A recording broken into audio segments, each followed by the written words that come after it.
નમસ્કાર, આપ જોઈ રહ્યા છો યુટીસી ન્યૂઝ। વડાપ્રધાન નરેન્દ્ર મોદીનું સપનું છે કે દેશમાં રહેનારા તમામ લોકોને પાક્કું મકાન મળે। વડાપ્રધાન નરેન્દ્ર મોદી ગરીબોને મકાનો આપવા માટે રાત દિવસ યોજનાઓ બનાવી રહ્યા છે, પરંતુ જે સત્તાધીશો છે તે સત્તાધીશોએ આમાં પણ ભ્રષ્ટાચાર કરીને એવી હલકી ગુણવત્તાના આવાસો બનાવ્યા છે કે જે હવે લોકોના જીવ લઈ રહ્યા છે। અત્યાર સુધી તો માત્ર આક્ષેપો થતા હતા કે આ મકાનો જર્જરિત છે, પરંતુ હવે તો આ જર્જરિત મકાનોએ એક વૃદ્ધાનો જીવ પણ લઈ લીધો। કોંગ્રેસ આજે આવેદનપત્ર આપવા પણ પહોંચી। કોંગ્રેસે આવેદનપત્ર આપ્યું, પોતાની નારાજગી વ્યક્ત કરી। થોડા દિવસ પહેલા જ કોંગ્રેસના નેતા કાઉન્સિલર અમીર રાવત પણ જાંબુઆ પહોંચ્યા હતા, જ્યાં જર્જરિત આવાસો છે।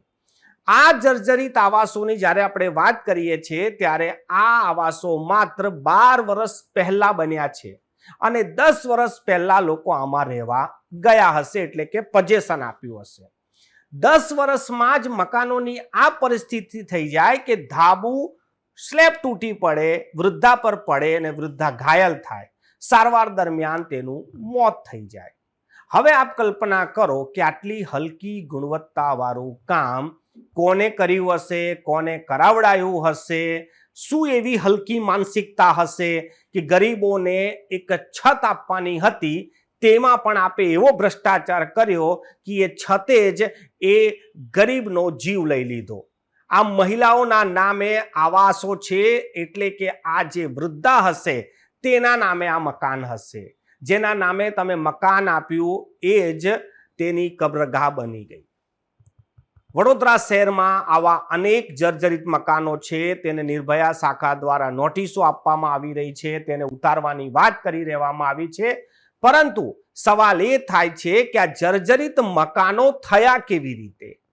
જે મકાનો જૂના છે, જર્જરિત છે, તેને ઉતારી લેવા જોઈએ, આ વાત યોગ્ય છે, પરંતુ તપાસ આની થવી જોઈએ કે માત્ર 10 વર્ષમાં મકાનો જર્જરિત કેવી રીતે થઈ ગયા? જેટલા પણ અધિકારીઓ કોર્પોરેશનમાં છે, જેટલા પણ નેતાઓ વડોદરા શહેરમાં છે, તેમના પણ આવાસો હશે। શું એક વ્યક્તિનું એવું આવાસ હશે કે જે 10 વર્ષમાં જર્જરિત થઈ જાય? તમે જ્યારે તમારા ઘરો બનાવો છો ત્યારે 100 વર્ષ ચાલે એવી મજબૂતાઈથી ઘર બનાવો છો, અને તમે જ્યારે ગરીબો માટે કોઈ યોજનાના ઘર બનતા હોય ત્યારે તમે એમાં એ હદે ભ્રષ્ટાચાર કરી નાખો છો કે મકાન એટલી હલકી ગુણવત્તાના બની જાય છે કે રહેનારાઓના જીવ જોખમમાં આવી જાય છે અને કોઈના તો જીવ પણ જતા રહે છે। જીવ ગયા બાદ આંદોલન કરવું, મેમોરેન્ડમ આપવા, આ બધી જ વસ્તુ થઈ ગયા પછીની છે, પરંતુ વડોદરાની જનતાએ પણ વિચાર કરવો જોઈએ અને આ વાત પ્રધાનમંત્રીને સીધી પત્ર લખીને કરવી જોઈએ કે સાહેબ, તમે જે અમારા માટે મકાન બનાવવા માટે રાત દિવસ એક કરી રહ્યા છો, પરંતુ તમારી જ સત્તામાં, તમારા નામથી સત્તામાં આવેલા લોકો એટલો ભ્રષ્ટાચાર કરી રહ્યા છે કે આ મકાનો અમારા જીવ લઈ રહ્યા છે। આ હલકી ગુણવત્તાનું મકાન માત્ર જાંબુઆ જ નહીં, પરંતુ જ્યાં પણ મકાનો બન્યા છે, જો આપ એક સર્વે કરો તો લગભગ લોકોના ધાબા આવી જ રીતે લીક કરી રહ્યા છે। શું કોઈ નેતાના કે અધિકારીના ઘરના ધાબા લીક થાય છે? તમારા ઘરના ધાબા જ્યારે લીક નથી થતા તો આવાસોના કેવી રીતે થાય છે? એનાથી સ્પષ્ટ કહેવાય છે કે ગરીબોના આવાસોમાં ભ્રષ્ટાચાર થયો છે અને લગભગ એ જ પૈસાથી તમારા ઘર બન્યા હશે, એવા પણ લોકો હવે આક્ષેપો કરવા લાગ્યા છે।